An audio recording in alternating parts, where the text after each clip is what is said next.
Hey, what's up, guys? In this segment, we're going to talk about supplements. A lot of guys always ask me, hey, what are you taking, or what should I take, and things like that.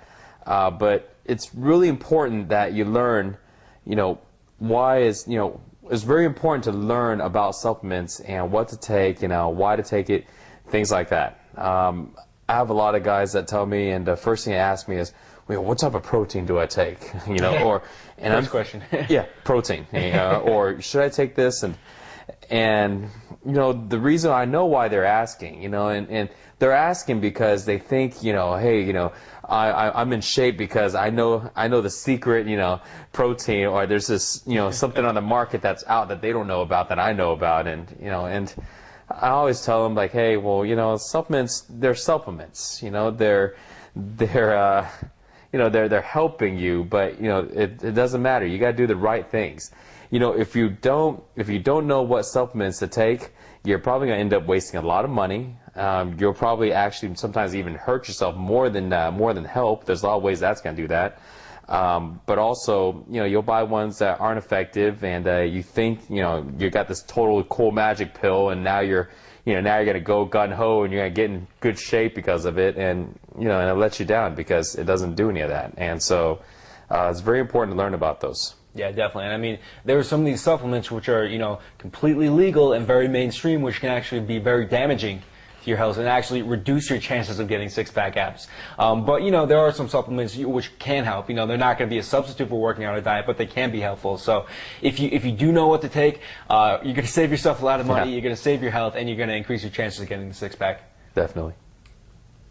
Okay, so let's review that again. I know one thing you've stressed to me a lot is that so many guys come up to you like asking what kind of protein do you take, or what's the best type of creatine, or things like that. If you had to weigh the importance of supplements versus diet, exercise, and sleeps, what would you say the relative importance of those two are? I mean, honestly, supplements versus diet, exercise, and sleep, they're probably about 5%.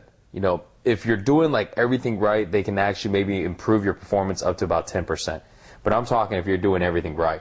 And I barely ever run into anybody who's eating perfect. I mean, they're eating all the protein they need. They're getting all their, all the nutrients and stuff from their food and all that stuff.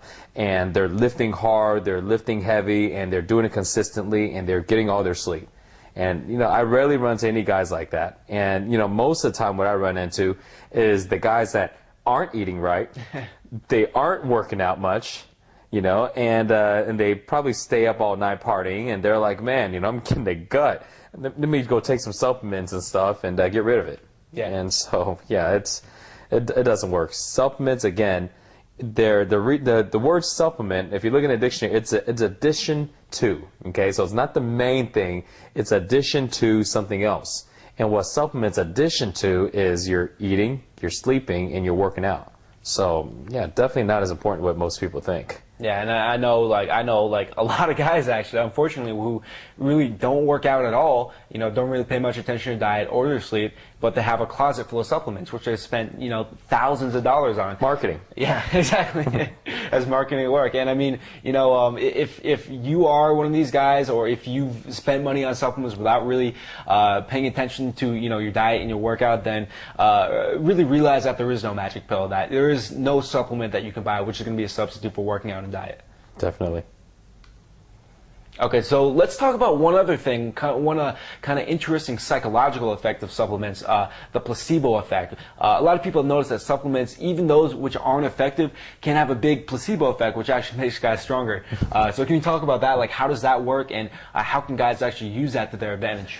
Well, so the placebo effect, what it is, it's an effect in your mind. It's like you take something, it doesn't really matter what it is. You think, hey, I'm stronger because I'm taking this. So because of that, you now lift harder. You now start working out consistently. You don't go, well, I'm not going to work out today, because in your mind you're going, well, crap, I'm taking, this supplement that cost me, 70, 80 bucks. So I must be an idiot to take it and not work out. So you have to work out because you're taking this, supplement that's giving you all this energy and strength. Yeah. So that's what the placebo effect is. It's basically making you work out harder, and because you're taking some supplement, which is cool, and it really actually sometimes helps. But just understand that a lot of times it's not the supplement that's getting you those results. It's you. It's you working out harder. It's you being more consistent. It's you, lifting with more intensity, with more heavier weight. So make sure you get that right, because when you stop taking a supplement, in your mind you're going, well, I don't got that edge anymore. Yeah. So now I can't lift as heavy, so I won't. Now I can't, lift as intense, so I won't. Now I can't work out as often because I don't have that new, supplement in my body running through my blood and my stream, and so I won't. Yeah. So make sure you understand that. So this way you won't be affected by, by supplements you decide to take. Yeah, and one way which I experienced this myself was I took Explode for a long time, Yeah. and I think like for the first month I was taking it, I was like shocked at how incredible it was. I'm like, man, Explode is the best thing. I was like the biggest salesman for it, but I think the real effect is because Explode is a pre-workout supplement. So what I would do is I would make it, and it's really easy to like mix in some powder and drink it. And once Yeah. I drank it, I'd feel kind of like retarded if I take a pre-workout supplement and I don't go work out. Yeah. So I would be much more consistent with my workouts. I'd work out, 5 days a week. But I realized that when I ran out, I ran out for like 3 weeks, and in that time the routine had already been established, so I kept working out 5 times a week. So eventually I realized that was the real effect. The consistent workouts, not Yeah. actually the supplement. I would say though, if you are taking a supplement right now which is not actually unhealthy and not actually causing you bad side effects, like the Explode or some pre-workout supplement, and it's giving you that placebo effect, it's making you more consistent, then don't screw with it. I mean, just keep taking it. If it helps you, then it helps, and later on you can drop it if you need to once the routine is already established. Yeah, definitely. Okay, so let's talk about the most basic supplement, the multivitamin. What's a good multivitamin, and what are the benefits of taking a multivitamin? Well, multivitamins are basically needed to take because basically nobody really gets enough nutrients. We talk about the zero willpower meals, we talk about what you need in them, but it's to be able to get all the nutrients. You ever see that table, where you talk about the fats on the top and all the grains, the pyramid, the food pyramid? I mean, and you talk about the amount of food it needs to really get that 100% of daily vitamins. It's absurd, you're going to eat like a horse in the whole big varieties. So, a supplement basically just it covers all the nutrients that you don't get from your meals. So I always recommend taking a supplement, a multivitamin to be exact. This way you just cover everything you don't get. It's very important also for muscle recovery because your muscles need nutrients to recover. So make sure you get all the nutrients you need in your body's, functionally properly and stuff like that. And also if you don't eat the fruits and the vegetables, and I gotta say, to be honest, I wasn't very big on fruit and vegetables. And again, if you watch the other video, I'm still not. I just certain ones I'd like to eat, so I just eat them, good for snacks. So definitely take a multivitamin because of that. Personally, the one I take is called Animal Pack. You can get it at the store and stuff. I think I have a link here on the website for you to get it, and it's good, but it's a little beyond a multivitamin. It actually has so much vitamins in it that it kind of creates. It's kind of like a supplement. It gives me the energy I need, and but again, if you decide you want to take that, again, it's more than a multivitamin. It's pretty much like a supplement. It gives you more energy, but you got to drink a lot of water. It's like 12 pills, Yeah. It's like a meal by itself. Yeah, it's a meal by itself. So you gotta eat. I used to swallow them one at a time, and I realized when it took me like 5 minutes, I was like, I'm just gonna swallow them all. So, but yeah, you can take that if you like, or just go to a grocery store. For many years, I just go to a grocery store and just pick up some cheapo supplements. I mean, there are more expensive ones that are better, but it's a lot of times, you don't need to get all of your nutrients from your supplements, just as long as you're eating okay. You just get that little bit left that you're missing. So. Okay, so let's talk about protein, a very common supplement which a lot of guys ask about. What are the benefits of supplementing protein, and do you recommend doing it? If you realize that you're not getting the amount of protein in your diet, but you should, because remember, every one of your meals should have your protein and your carbs. But if you find that you're not, or you find that you have a problem, eating that much meat, then having a protein powder is good. It's going to make sure that you get just the perfect amount of protein. And if you don't get enough, you can go ahead and get a scoop or two of protein to kind of make up for it. But I don't recommend on a regular basis. Protein is one of those supplements. that are just blown way, way, way out of proportion. I used to take protein a long time ago because I followed all the markets and I read all the magazines. And I was like, all right, new protein, it's just needed. All the big guys are taking it. And then I got sick and tired of it. I got sick and tired of tasting protein and drinking, literally like half my meals, if not more. You should see how I put down a protein shake with a blender. I hold the whole blender like this. And so I went ahead and just stopped. I go, you know what?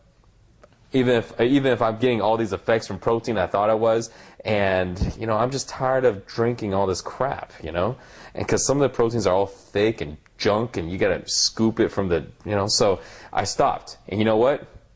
I got in better shape. I actually got leaner not taking protein.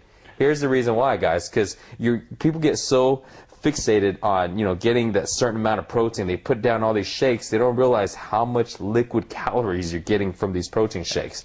And once I realized, I started going and I created the willpower system. I realized those meals I'm eating actually had more food and it lasted longer in my system, and it had the same amount of protein versus when I drank the shakes, it just runs through my body. Exactly. So I actually got leaner, not taking protein. But for you guys, if you have a problem getting the amount of protein you need, it's definitely a good supplement, but don't do it on a regular basis. You're probably going to end up, overeating on your calories. Yeah, and I think, in some of the other videos we talked about how it can be good, for example, when you're traveling and you can't get the protein, or, in some situations where you couldn't get to a zero willpower meal, but, obviously just a zero willpower meal is the best long-term solution. Yeah, I mean, like you can get a jug of protein and just keep it in your pantry, because you never know, sometimes you may run out, out of the blue. And so, yeah, just do that, and kind of like a backup. Or, let's say, you ran out of Tupperwares today, and you're like, oh, crap, I need to eat my protein because I just worked out, 40 minutes ago.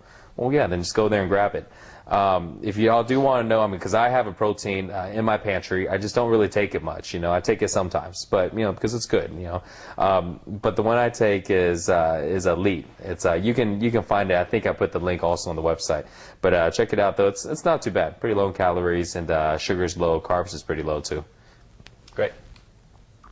Okay, so let's talk about another supplement, fish oil. What's the benefits of fish oil, and do you have one that you recommend? Fish oil is good for you. It's one of the few fats that are good for you because it helps increase your metabolism. And also it's pretty good for your joints.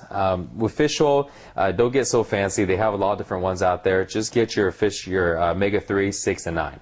Okay, so you can sometimes get them in all in one bottle or all in one pill. Sometimes you may need to get separately. Usually I just run to the supplement store and I just pick it up, and then I just keep it as part of my daily diet with the multivitamin. Yeah. So sometimes I don't get all the fats in, so that's definitely good. Yeah, definitely. So let's talk about another one which is pretty popular among a lot of guys, fat burners. So what are kind of the benefits and drawbacks of fat burners, and do you have one which you recommend? Fat burners. So this is one that's really good. Fat burners, they work. That's the thing. You take it, you feel it. So automatically, it's not like a multivitamin, so where it's kind of like in your mind, you're going, I'm taking this multivitamin, I don't really feel the difference, but it's doing something in your body. Well, fat burners are totally different. You take it, and within, an hour, you're running around, you're going jittery. And well, here's the thing, though. See, fat burners create this illusion, that your metabolism is higher. Because remember, your main deal is if you can increase the burning versus the eating. Burning's higher, then you lose weight. So what fat burners do is they create this illusion that your burning is higher.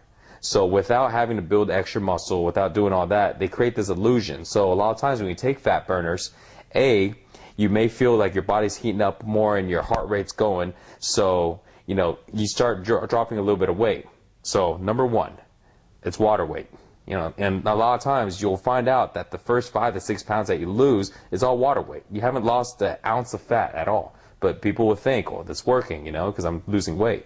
So number one, it's water weight. It's going to dehydrate you. Your mouth is going to get all dry. You're going to constantly be using the restroom. But then, you're going to lie to yourself because when you look in the mirror, you look a little leaner because all your water's gone. Remember how much your body is water, okay? So that's one thing. But number two is if you did decide to take it so long to where it did actually start burning a little bit of body fat because it increased, increased your body temperature and your heart rate.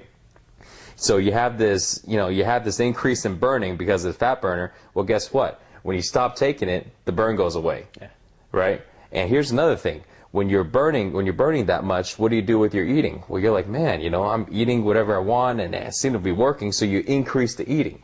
So, so then afterwards, when you stop taking the fat burner, what happens to your burning? It goes back down. What happens to your eating? It stays the same. Why? Because people are used to eating a certain amount of food, certain type of food. And before you know it, you don't just gain the weight back from before, you gain extra because you're eating extra now. It totally screws you up. And before you know, so fat burners, the only time I recommend fat burners, guys, is when you're trying to get down to the single digit. I mean, when you're getting down to 9%, 8%, 7%. And again, you won't be able to stay there for very long because it's really, really tough. But if you need to get down to the single digit for maybe some type of bodybuilding show or some type of sport to where you need to make a weight class, then you know what? Do it. But when it comes to the long run, it's going to screw with your metabolism more than you want because also, there's a lot of caffeine, there's a lot of stimulants in there, okay? So that's the only time I recommend it. Besides that, just stay away from it. Because you don't want to look for that, a short temporary result and then you come back and gain all this weight back and gain all this belly fat. It's not worth it. If you do decide that you need to get down to single digits, the one that I've used in the past is called Jet Fuel. It's Jet Fuel Pyro. And again, I think I have the link on the website. Check it out. It didn't give me the jitters at all. The good thing I liked about it was it got my energy and my focus up high, and then when it started to go away, it kind of tapered off slowly. So I didn't get this crazy jitterness for like an hour and then just crashed. Yeah. So that's the only one that I recommend is pretty decent. But again, if you're not trying to get to the single digits, if you're at 18% and you want to get down to 15%, do the right thing, work out, get your sleep, and eat the right foods. If you take that, it's just going to mess you up in the long run. Yeah, definitely. And, one of the most popular fat burners, which I've had some experience with, is Hydroxycut. Yeah. This is, incredibly mainstream. They, sell this stuff at Walmart, and, they're selling a lot of this stuff. So I'm like, it's so mainstream, it can't really be that bad. So I started taking it, and what I didn't know was Hydroxycut has incredible amounts of caffeine. So much caffeine, I was jittering, I literally could not sit down the entire time.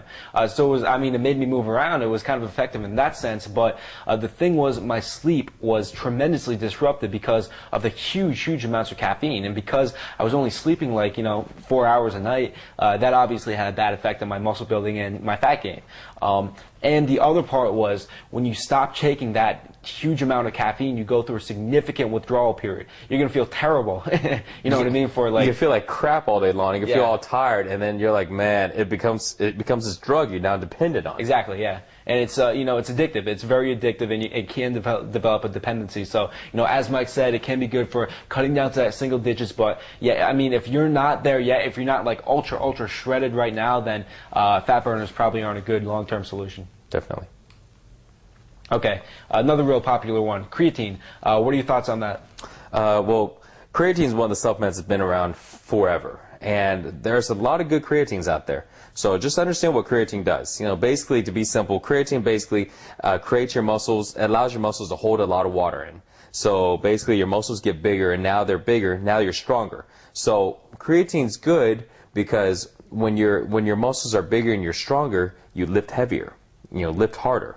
But what I find that's bad about creatine is, people that don't lift very heavy, that don't lift very intensively, when they take creatine and they just go through this, mediocre workout, and then they get these, cool results because they're filled up with 10 pounds of water. They're like, all right, well, this is how you work out. So then they develop these crappy workout habits. And then once the creatine is gone, the water weight's gone. So, they still have these, these bad habits of working out, but now they don't have the same strength. Their strength significantly decreased, and their weight decreased, your muscle decreased, everything decreased because, it was the creatine the whole time, and it wasn't, them actually working out. So if you do decide to take creatine, you need to lift harder than you were before. You need to lift more consistent. You need to do everything more. So this way you can really take advantage of it. Because at the end of the day, it's not the results you're on creatine. That's not the case. It's the results, it's the muscle that you keep when you're off of it. That's what's important, and that's what counts. So, that's what I have to say on creatine. But it's not a dangerous drug. It's not like steroids or something. I mean, it's good to take. Just got to make sure that that you're lifting more and you're doing more work to really get the benefits. Yeah. And I know a lot of guys, unfortunately, who take a lot of creatine, like way more than the recommended dose, and then like don't work out at all. Right. And these guys are just basically getting water and kind of throwing their money away. Yeah. So don't do that. Yeah. Okay, so we talked about a lot of supplements, so what not to take, some things that are good to take. Can you just kind of review this and review the supplements which you recommend? Multivitamin, definitely take that. Fish oils, definitely take that. And definitely go ahead and get a protein. And even if you don't take it on a regular basis, I'm not saying to do that, but have it available. So multivitamin, fish oil, and have some protein powder. Now, the other two would just basically be creatine and fat burners. That's optional. You don't have to take those. It's not needed. If you do decide to take it, remember the tips, okay? With the fat burners, only if you need to get super ripped and you're at a low body fat already, okay? I would say if you're not at about 12% right now, which means you can see abs, if you're not there yet, don't take a fat burner. And on creatine, make sure you do the extra work. Make it count, because it all matters. The only thing that matters is when you're off of them. And that really goes the same thing for fat burners too. If you're doing the wrong things, you're taking fat burner, you're getting this, this false truth of, what you're doing. Yeah, but if you're doing everything perfect, and then you take that fat burner, then you'll have awesome results, and most of that you can keep, afterwards. Yeah, definitely. Okay, so what are a few good action steps that guys can take to, start supplementing the right way and avoid supplementing the wrong way? Well, when you want to get the supplements, you can check out the links below, and we have them posted this way. You don't have to go search everywhere. But also, just go ahead and get the supplements that are definitely required. Multivitamin, the fish oil, and the protein. And then the other two, kind of up to you. And just go and get them now. This way you have them available. And that'll pretty much help complete your nutrition. Great. So I think those are some great tips. Really shed some light on supplements, what works and what doesn't work. So I hope you put this advice into practice, and we'll see you in the next video.